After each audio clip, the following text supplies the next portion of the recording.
Many years ago, I started off poor. I started off broke. I started off pretty stupid. I started off having failed out of high school, and I drifted for a long time. I've done a good deal of traveling. When you are older, you call your drifting days traveling. And I've done a good deal of traveling. And over the years, I began to study the subject of success. And I had one simple idea that came upon me in my late teens, and I think it was the most important idea that I've ever had. And it was simply this, that if you study successful people and you do what they do, you'll be more successful. And if you study unsuccessful people and you avoid doing what they do, then you will not be a failure. And then one of the things I've found that if you study success, you begin to internalize success principles. And if you practice proven success principles, and if you do what successful men and women have done throughout history, that you will be successful too. And it's such a remarkable discovery, but it has been worth a fortune to me. And what I want to talk to you about tonight is some of the principles that I've discovered in over 20 years of research. I serve as a consultant to over 200 corporations, and I have been a personal consultant to the presidents of $3 billion plus corporations. I have studied successful men and women. I have read biographies and autobiographies. I have looked at the characteristics and principles of them. I've studied philosophy and economics and religion and psychology and metaphysics, and I've come to 10 key qualities. Now, there may be more and there may be less, but I find that each of these 10 qualities that successful men and women have starts with the letter C. And the interesting thing about these qualities is, first of all, with them, success is predictable, and without them, failure is predictable. That if you have these 10 qualities, there's nothing in the world that can stop you from being an outstanding success. And if you lack sometimes even one of these qualities, that can be enough, can be the weak link in the chain that dooms one to a life of underachievement and failure. The second principle that I discovered with regard to these qualities is that they are all habit patterns of mind, and that nobody starts off with them, and that you can learn them, and that you can develop them with practice. And the third thing that I found is that if you will practice these principles until they become habits, until they become automatic for you, then nothing can stop you. So let's talk about these principles. They start with the letter C, each one of them. There's 10 principles. The first principle starts with the letter C. It says clarity. And clarity is the starting point of all success. It means clarity of thinking. It means thinking clearly, and it extends from thinking clearly to a series of other things. With regard to clarity, it means the ability to determine exactly what it is that you want to be, have, or do in life. And the more I study successful men and women, the more I find that every single one of them, the top 5%, are very clear about where it is they're going and what it is they want to accomplish. And when I look at unsuccessful men and women, or men and women who seem to be unhappy and floundering, I find that almost invariably they have a very, very limited sense of direction, sometimes no sense of direction at all. You see, we as human beings are goal-seeking organisms. We only function at our very best when we're working toward accomplishing something that is important to us. And in my estimation, 80 to 90% of all the unhappiness, hostility, violence, psychosomatic illness, alcoholism, drug addiction, and so on in our society is caused by people having no sense of direction. They don't know where they're going. As they say, if you don't know where you're going, any road will take you there. I remember the analogy, the fellow goes up to the edge of the woods and he sticks his rifle into the woods and he closes his eyes and goes blam, blam, blam, blam, blam. Puts his rifle down, turns to his friend and says, boy, I sure hope something good runs into that. Now, if you understand this principle is terribly important. You can be the most talented, the smartest, the best educated person with the most valuable contacts and all the advantages in life, but if you are not focused, it doesn't do you any good at all. I wrote in an article for the Wall Street Journal that if you do not have clear, specific goals for your life, you are doomed forever to work for people who do. And that seems to be the case. And yet only 5% of people have goals. So the key starting point with regard to clarity is to know where it is you're going and what it is you want to be and what it is you want to have and what it is you want to do. Because in America, in the most blessed society in all of human history, you can have anything in the world that you want if you can decide what it is that you want. The second key with regard to clarity is decisiveness. Be decisive. I have never met a successful person who was indecisive, and I have never met a failure who is decisive. Be decisive. Develop the characteristic and quality of decisiveness. We know that the reason why we are indecisive is because we're afraid of making a mistake. But the terrible thing is that the way that we think becomes a habit, and the habit of indecisiveness can condemn us to failure. We can be talented and intelligent and ambitious, but if we cannot make the hard decisions in our life, and if we cannot make decisions readily, then what happens is we always have to work for people who do make decisions readily. Now, the interesting thing about decisions is that about 80% of decisions should be made the first time they come up. 80% of decisions should be made the first time they come up. And if you make decisions every single time they come up, sooner or later you will develop the habit of decisiveness. You'll be very clear about what it is you want, and it's easy to make decisions if you know what it is you want to accomplish. One of the major reasons why people are indecisive, in my experience, is they have no idea what they want to accomplish. It's almost like they come to the crossroads, but they don't know which direction to go. 80% of all decisions should be made the first time they come up. And I read a management consultant's report on decisions. He said, the thing to do about decisions is to make a decision. And if that doesn't work, make another decision. And if that doesn't work, make another decision. And if that still doesn't work, you're probably in the wrong field anyway. But the interesting thing is that if you make a decision, you gather momentum. And the difference between successes and failures is not that successful people make right decisions. It is that successful people make their decisions right. In other words, once they have made a decision, they make it come out right. Anybody who's ever started a business knows that when you start a business, you start off with a whole bunch of ideas which the market promptly tells you are completely wrong. And you probably lose your shirt or most of it. And you have to revise every single decision that you have. But the desire to survive economically, the threat of losing your shirt, is a great motivation to learn quickly and to make decisions. So make decisions. The third point under clarity is to have a vision for yourself and a vision for your life. The key to having a vision is to have a dream. They say in the song, you've got to have a dream if you want to make a dream come true. And you can fulfill your dreams. All the great movers and shakers throughout all of history have been dreamers. They've been people with dreams. They've been people with visions. All leaders have vision. In the book of Solomon, it says, where there is no vision, the people perish.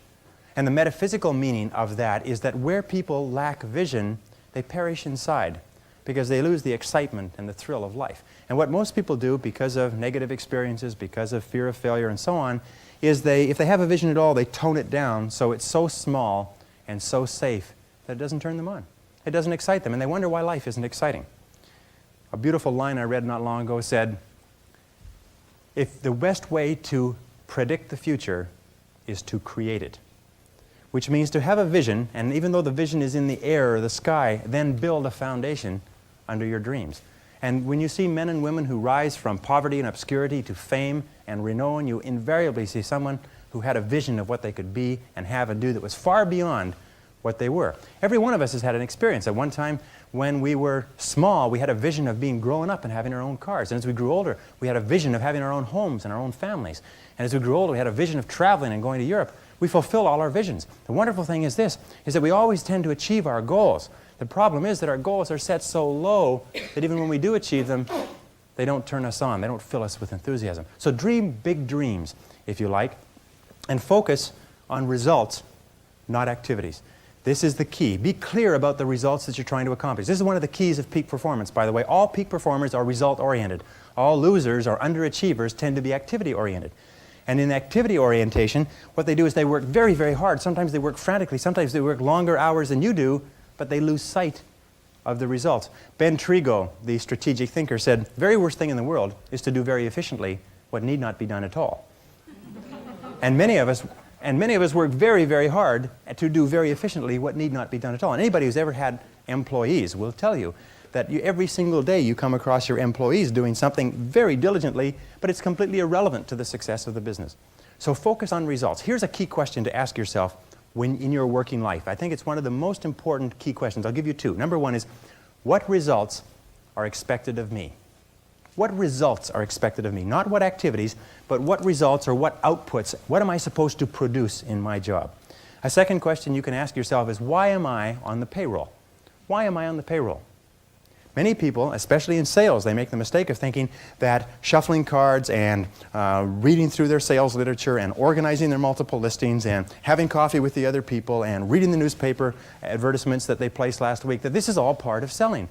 No, selling is when you're face-to-face with a real live prospect who is willing and able and capable of buying a product. Everything else from that is self-delusion. What results are expected? The results that are expected of us in selling are sales. And the only time that we are working is when we are doing something that contributes directly to that result. Isn't that true? Of course. But of course, why do we do the other things? I've come to the conviction that the reason why we do the other things is because they are fun and easy rather than hard and necessary. I think the major reason why people fail in life, if I can pass this on, which wasn't part of this, but the major reason why people fail in life is because of the expediency factor. That we always do, and we always take the fastest and easiest route to get the things that we want. But the fastest and easiest route in life is almost always the route to failure. It's short-term gain for long-term pain. We do what is fun and easy today instead of what is hard and necessary, and then we have to do what is hard and necessary at the end of our life when it's too late. And you'll find that the willingness and the ability to discipline yourself, to be clear about what it is you want, to be clear where you're going, to be clear about the results that you're expected to accomplish, and then to only work on those results. The ability to discipline yourself to do that is absolutely critical for success. It is not possible to conceive of a person being successful who is not capable of disciplining themselves to do what is hard and what is necessary rather than what is fun and easy. And especially when it comes to managing your time, when it comes to looking at what you should do on a day-to-day basis, focus on results, not activities. Now let me give you a method which has helped me. Write out your goals. All goals have to be in writing, by the way. If you don't have your goals in writing, then they're not really goals at all. They're merely wishes. And as they say, a wish is merely a goal without any energy behind it. Have your goals in writing. Write them out very specifically and clearly, and then do this. Every single morning, rewrite your major goals in the first person singular as though they already existed. Rewrite your major goals every single morning. Now, this should take you about 2 to 4 minutes, maybe 5. You can do it all in a paragraph. For instance, if your goal is to earn $50,000 a year, every single morning write, I earn $50,000 a year. If your goal is to be excellent in real estate, say, I am an excellent salesperson in my field. If your goal is to weigh a certain number of pounds, if your goal is to enjoy a certain kind of life, write down your major goals in the first person singular as though they already existed today every single morning. And then every single evening, take about 5-10 minutes, instead of watching television, just before you turn on the television, say, wait a second, I've got to review my progress.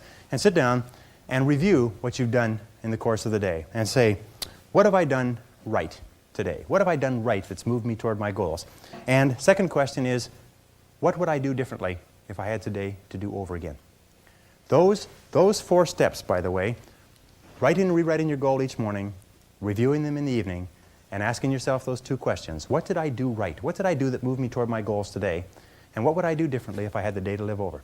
If you'll ask yourself those 2 questions, in the next 30 days, you'll accomplish more than you accomplished in the last 6 months. This is the most incredible method I've ever seen. I learned it some years ago. Just rewrite your goals every morning. Because every time you write your goals down, you're programming them into your subconscious mind. When you program them into your subconscious mind, you set up a field of vibration within your brain. And this law of attraction, based on this field of vibration, attracts into your life people and circumstances that harmonize with your dominant thoughts. Everybody here has had the experience of starting to read about a subject, think about a subject, become interested in a subject, and suddenly you started to attract into your life books, magazines, articles, conversations, people, opportunities to expand on that subject. Have you had that experience before? What you do is you create a force field, which we cannot explain scientifically, but it is a field of vibration that goes out from you and attracts back into your life everything that you need to realize your dominant goals. And everybody's had the experience of writing down their goals at the beginning of the year and opening up the envelope at the end of the year and finding that 80% of the goals have been accomplished. Have you ever had that experience? Absolutely remarkable, isn't it? The only problem with goals is that we don't set enough of them and we don't set them highly enough. You can have anything you want. Imagine you could have anything that you want, anything that you can hold in your mind on a continuing basis you can have. Anything that you are crystal clear about wanting and are willing to pay the price to get, you can have. So clarity is the key. Be clear about what you want. Be clear about what you have to do to get it. Be clear about your vision. Be clear, speak, walk, talk, and act with clarity. And that's the final point with regard to clarity, is I have seen many men and women who have tripped themselves up by being beaters around the bushers, if you like. They are very careful about whatever they say, and by the time they say it, people have gone home for lunch. And one of the keys to success is to be very straight and to be very clear, be very precise. Interesting, one of the reasons why people do not speak to the point is for fear of offending others. Isn't that true? For fear of offending others. Interesting study they did last year. They asked a great number of executives, male and female. They said, if you had to tell a person something unfortunate with regard to their career that was going to affect their lives, and this is something that you've known for a long time, how would you go about breaking the news to them? And each of the person described the strategy they would take. They would set up the timing right. They would start off with a talk about talking about subjects that they had in common. They would close the door and keep out the noise. Anyways, they went around and around, and they're all circuitous routes of how they would get to the point. And then they reversed the question. They said, how would you like to be informed of this same subject? And every single one of them said, I'd like to be informed in a straightforward way. I'd like somebody to tell me straight the news. You see, all of us want to be dealt with in a straightforward way because we know we can take whatever it is. But we think that everybody else is too fragile. So what we do is we pussyfoot and tippy-toe around and avoid giving them the news, and we finally do get the news to them. It sometimes causes more problems than is necessary. So be straightforward. Be clear in your language. Be clear in your actions. Let people know exactly where you stand, and let people know exactly what you've said and what you mean. Very, very important. And it takes practice, by the way. Every single one of these habit patterns, every single one of these qualities has to be learned by practice.